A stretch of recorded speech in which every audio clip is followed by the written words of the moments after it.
Yo voy a hablar del síndrome febril prolongado desde el punto de vista para nosotros hematología-oncología. La definición de esta enfermedad en realidad ha tenido cambios. Se describió, si uno ve la historia, el año 30 más o menos se empezó a describir esta enfermedad. Ha tenido modificaciones durante los años, el año 60 se modificó, el año 90 se sigue modificando y sigue siendo un gran reto, como lo decía Alejandro, para todos los médicos, sobre todo para los internistas y sus subespecialidades. Esta enfermedad, en realidad, si uno la define a grandes rasgos, es una enfermedad que no tiene etiología clara, a pesar de que se hayan usado todos los métodos que tenemos a mano para diagnosticarla, desde los más básicos hasta los más complejos. Definido como una fiebre de 3 semanas de evolución o más, y que cuando uno la quiere estudiar, ya sea en forma ambulatoria o hospitalizada, se da un plazo de 3 días. En una primera instancia se decía que uno tenía que tener un plazo más o menos de 1 semana, pero esto se ha ido modificando y actualmente se considera que después de 3 días de uno de estudiar estos enfermos no llega a un diagnóstico a pesar de tener todos los exámenes a disposición. En realidad esta enfermedad es apasionante, es odiada o muy querida por nosotros, es un desafío. Se han descrito más de 200 causas para poder explicar, que explicarían esta fiebre de origen prolongado. De hecho, se sabe por estadísticas que a veces el 50% uno no llega nunca al diagnóstico. Se han descrito pacientes que están 2 años con fiebre y no se sabe lo que tiene. Pacientes que después de 6 meses, 1 año, se recuperan espontáneamente sin mediar ni un tratamiento. Y se cree que estos pacientes que después de 6 meses se han mejorado, quiere decir que no tenían en realidad nada de importancia. Como les decía, es una patología angustiante para nosotros, para el paciente y para la familia. De hecho, por eso ahí yo coloco que mientras más tiempo nosotros le demos a la familia, menos tiempo vamos a estar con el juez. Ustedes saben lo que están sometidos los médicos ahora de las demandas.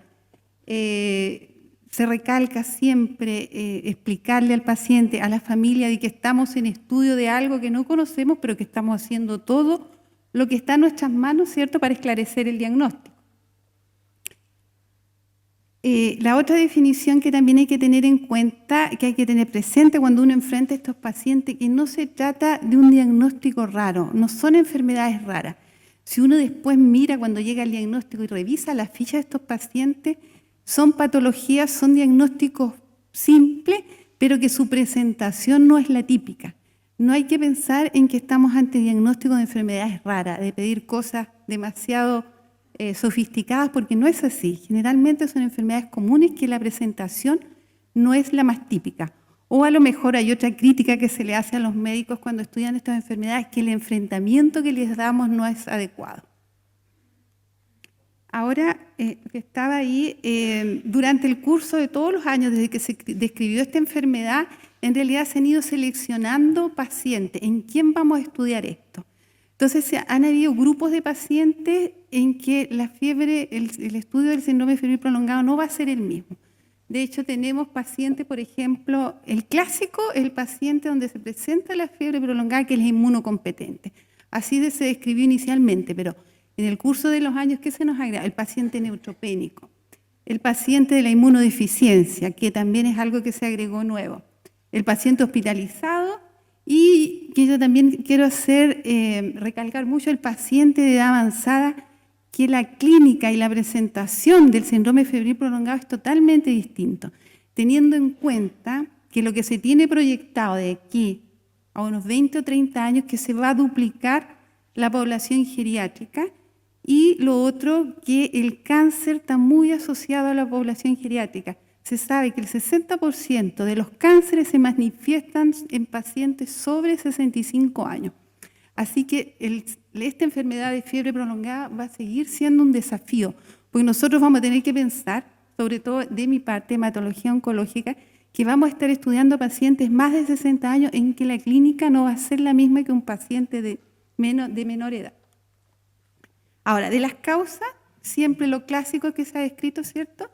Infecciosas, inflamatorias, neoplásicas, misceláneas y no diagnósticas. Nosotros, de la parte hemato-oncológica, hay diversos estudios. A veces nos ubican que somos los que vamos primero. Después, con el curso del tiempo, hemos quedado en segundo lugar y actualmente estamos como en tercero. Como que lo que prevalece es la parte infecciosa, después la inflamatoria y nosotros en tercero. Un poco casi junto con los inflamatorios. Hay una contradicción que, a pesar de que desde el año 30 se describió hasta esta enfermedad que la tenemos ahora, ha habido mucho avance en el diagnóstico. Tenemos muchos exámenes muy específicos para poder esclarecer esta enfermedad, muchas imágenes, muchos estudios muy sofisticados, pero a pesar de todo este avance que tenemos, sigue siendo un misterio. A veces estamos del 50% que no llegamos al diagnóstico, entonces es como una contradicción. Pero también tenemos que saber que nos ha ayudado mucho, sobre todo las imágenes. ¿Qué es lo principal? Como todo en la medicina, cuando uno revisa después que tiene el diagnóstico de pacientes que han estado en estudio post-febril prolongado, sigue siendo lo básico que siempre se ha dicho: anamnesis y examen físico. Tenemos el 90% de diagnóstico utilizando estas dos armas. El resto, los exámenes también nos ayudan, pero hay que tener muy en cuenta que a veces una buena anamnesis, un buen examen físico nos orienta. Y es lo que dicen las normas ahora, porque han habido puntos que se han normado para poder estudiar estos pacientes. Hay unos que hablan de 1 etapa, 2 etapas, 3 etapas, 4 etapas, 5 etapas.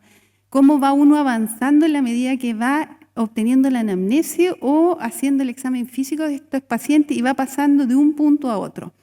Hay estudios que muestran 3 etapas, 4 etapas, 5 etapas, siendo la 5ª etapa ya una laparotomía abierta para poder saber, o sea, algo invasivo para el paciente para realmente llegar al diagnóstico.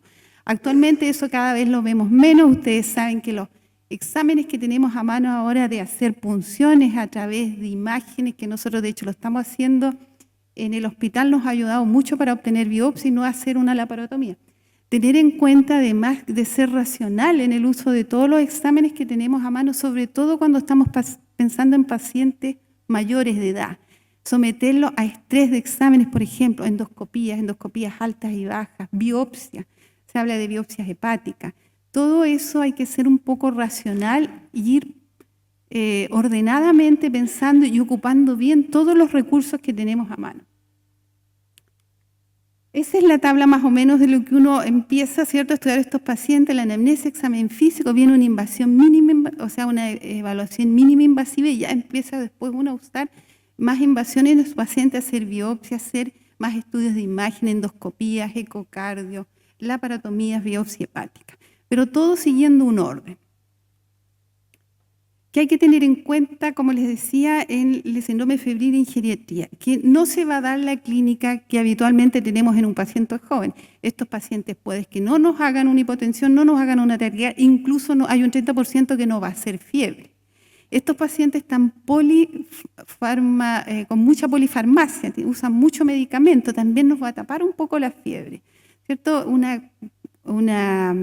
que tiene que tener en mente es también que la fiebre puede, en las misceláneas se describe que puede deberse a fármacos, que uno suspendía los fármacos más o menos en un periodo de 3 días, uno ya no tendría fiebre.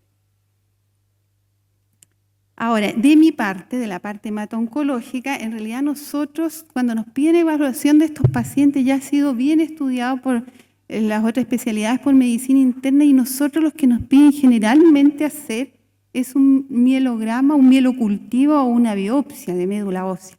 Ese es en realidad el aporte que nosotros hacemos. En realidad, en nuestro hospital el mielocultivo se solicita poco y tiene muy bajo rendimiento, no así la biopsia de médula ósea. Si nosotros pensamos en la fiebre de origen desconocido, las patologías que predominan para nosotros, que se manifiesta como fiebre de origen desconocido, es el linfoma en primera instancia y después el carcinoma de células renales. Hay otras patologías como las que coloco ahí que hay que tener en mente, que yo quiero recalcar, que es el cáncer de colon. También ahí coloco algo de hepatocarcinomas y metástasis hepática. Eso en cuanto a tumores sólidos, y en cuanto a las otras enfermedades, las leucemias también, las mielodisplasias, el mieloma múltiple.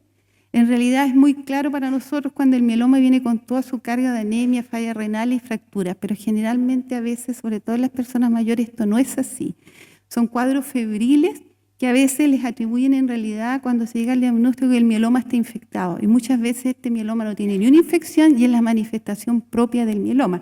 Y se tratan, ¿cierto? Generalmente cuando llegan estos pacientes se empiezan a estudiar no que esté infectado, un examen un poco alterado y los cubren de antibióticos. Y ahí un poco podemos echar a perder y a veces el mieloma no es infección, es la manifestación propia del mieloma múltiple que se da solo con fiebre prolongada. Ahora, ¿qué es lo que importa en todo esto que yo lo recalco siempre? Cosas tan sencillas como una buena anamnesis, por ejemplo, los linfomas, las leucemias, y a veces la gente lo dice espontáneamente, me pica el cuerpo, tengo prurito. Darle importancia a detalles tan así como que dice el paciente, me estoy bañando en la ducha y tengo prurito. Viene un paciente que ha bajado de peso, ¿cierto? Que nos manda en consultorio, le llega a ustedes al pueblo, por ejemplo, baje peso, una anemia no muy severa, tengo prurito. Otra cosa, por ejemplo, en el examen físico que nosotros hemos visto, ojo rojo. Las uveitis son importantes síndromes paraneoplásicos. Nosotros a veces no le damos importancia a un ojo rojo. Un linfoma, una leucemia para nosotros a veces se presentan de esa forma. Ojo rojo, anemia poco leve. Todo está claro en los linfomas cuando hay adenopatía. Eso, se biopsia una adenopatía y el diagnóstico está claro. Un escáner que tenga adenopatía también está claro, se biopsian las adenopatías. Pero cuando no tenemos nada de eso, importa mucho la anamnesis, el examen físico, como les decía, uveitis. En un simple hemograma, una anemia, por ejemplo, siempre recalcamos a todos que empiezan a tratar las anemias sin estudiarlas. Hacer buen uso de un hemograma, ver toda la serie, pedir un hemograma con Froti.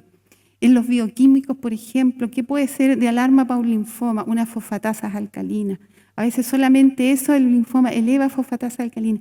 Ver el registro de la fiebre, el linfoma tiene curvas febriles características, el cáncer de colon, los hepatocarcinomas también, estas fiebres que se llaman recurrentes, que están periodos los pacientes con fiebre y después están sin fiebre y fiebre la curva, eso es muy importante. Todo vale en el diagnóstico, en aclarar el diagnóstico para estos pacientes. Otra cosa que quiero hacer hincapié es ahí, el carcinoma, por ejemplo, el cáncer de células renales, no siempre es la masa palpable, el dolor, la hematuria. Un paciente que está con una fiebre prolongada, que está con un poco baja de peso y que llama la atención siempre una poliglobulia. ¿Cuántos pacientes nosotros a veces no le damos cuenta que tienen un hematocrito más alto, no lo tomamos en cuenta? Entonces, todo es de valor para el estudio de este paciente. Una simple hoja de hemograma, un bioquímico, una buena historia ¿te orienta a qué? A racionalizar bien lo que viene después, a hacer bien las cosas, no someter a pacientes a un estrés innecesario. En cuanto al cáncer de colon, si bien es cierto que el cáncer de colon es una patología que está en aumento, cada vez nosotros vemos más cáncer de recto, cáncer de colon, y como les decía, cada vez más el cáncer es sobre 60 años, ese es el paciente que nosotros vamos a tener que estudiar, el que la clínica no va a ser clara.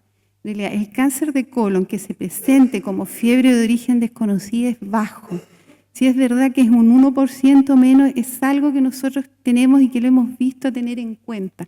¿Cómo se puede presentar un cáncer de colon, por ejemplo, en la edad mayor? Generalmente, el que se recalca, hacen bacteremias por gérmenes que uno piensa que vienen de otro origen. Por ejemplo, bacteremias por Escherichia coli o Streptococcus bovis. Se ha visto que estos dos patógenos que son de nuestra flora intestinal pueden provocar bacteremias y detrás de esto haber un cáncer de colon. Hemos tenido pacientes, típico abuelito, ¿cierto?, que va a la urgencia, baja de peso, fiebre, sale un sedimento de orina un poquito alterado, una hematuria, no se espera el cultivo, se inicia antibiótico, ¿cierto?, pensando que esto es una infección urinaria. Y muchas veces, cada vez se está viendo más que detrás de una bacteremia por Escherichia coli, que no es de origen urinario, un Streptococcus bovis, hay un cáncer de colon. Es tanto que el Streptococcus bovis se cree que tendría que ver más o menos en el 45% de los cánceres de colon.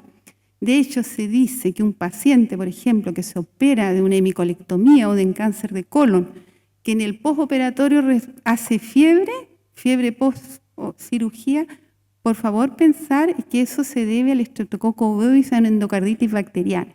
Se asocia mucho la endocarditis bacteriana del Streptococcus bovis con cáncer de colon, con patología a veces premaligna de colon y maligna de colon, una cosa que hay que tener en cuenta, ¿cierto? La gente añosa, Streptococcus bovio o bacteremias por Escherichia coli, 50% relación con patología maligna de colon.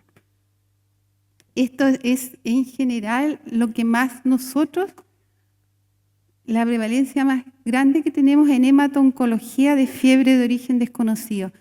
La mayor parte de las otras patologías como que están claras. Nosotros el diagnóstico lo hacemos con, certificando, ¿cierto?, anatomía patológica, que es una neoplasia, pero la orientación es esta.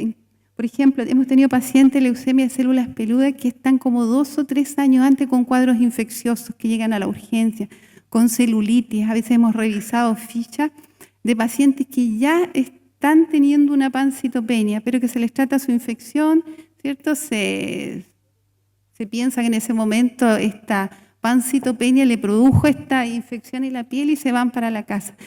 No se piensa un poco, ¿cierto? La leucemia de células peludas no es tan infrecuente dentro de la medicina interna, ¿cierto? Es de los que dan más esplenomegalia, o sea, siempre uno piensa, el médico internista, pancitopenia y esplenomegalia es una leucemia de células peludas hasta que no se muestre lo contrario. Examinar a paciente, dolor en fosa ilíaca izquierda, un vaso grande, un hemograma que tiende, ¿cierto?, a estar pancitopénico. Pacientes con infecciones a repetición. Tenemos un paciente que después de 2 años presentó todo el cuadro ya florido de una leucemia de células peludas, pero él era consultante frecuente de estas infecciones a la piel. Por eso siempre recalcar la anamnesis, el examen físico, es como lo básico, y ahí orientarnos en todos los estudios que vienen. En cuanto al linfoma, cuando nosotros vemos de fiebre de origen desconocido, para nosotros en hematología, oncología, el 50% la tiene el linfoma. Las presentaciones más atípicas, como le decía. Lo otro, le había hablado de la alza de la fosfatasa alcalina, la anemia normo-normo, electroforesia y proteína. ¿Por qué lo coloco ahí? Siempre se pide electroforesia y proteína y nadie las lee en realidad mucho, a no ser que vean un pic monoclonal y piensen que es un mieloma múltiple.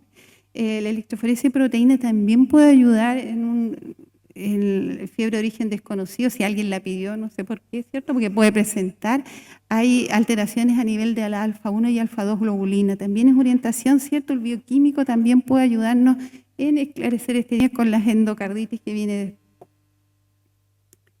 Ahora, en cuanto a los exámenes, que es algo nuevo, el PET scan se está utilizando cada vez más en el diagnóstico de la fiebre de origen desconocido, en ayuda del diagnóstico de fiebre desconocida. En realidad no es tan lejano, en Temuco hay un PET scan, nosotros tenemos acceso al hospital regional y hay muchos estudios que de hecho ya no lo ponen en una tercera o cuarta etapa, sino que lo ponen después incluso de una anamnesia, examen físico y los exámenes básicos, irnos al tiro al PET scan.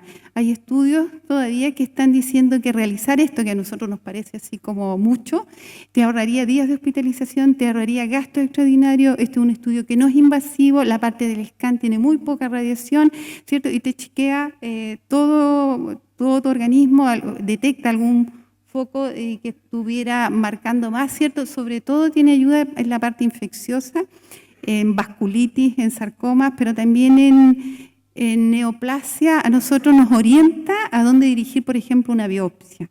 Marca más dónde estaría diferencia entre lo cierto inflamatorio, lo neoplásico, las patologías benignas, nos orienta mucho. Entonces, esto es una nueva tendencia que hay de usar el PET scan en etapas precoces. Hay estudios que así lo están avalando.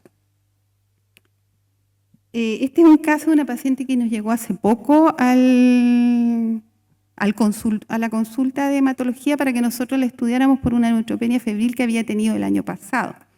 Una paciente de 67 años que llegó 3 veces a la urgencia por el estudio de una probable, o sea, nos llegó a nosotros por una probable neoplasia y neutropenia febril, tenía antecedente una diabetes, una hipertensión, tuvo 3 hospitalizaciones seguidas, así del año pasado, julio hasta agosto, siempre se iba de alta y volvía así como a las semanas con neutropenia febril. En uno de esos, esos eran los diagnósticos con que llegaba y entraba ella, era una patología respiratoria, de hecho en una se sospechó un TEP y en un examen físico se encontró un pezón umbilical y se empezó a pensar, ¿cierto?, que tenía un cáncer de mama y se hizo todo el estudio y al final se descartó.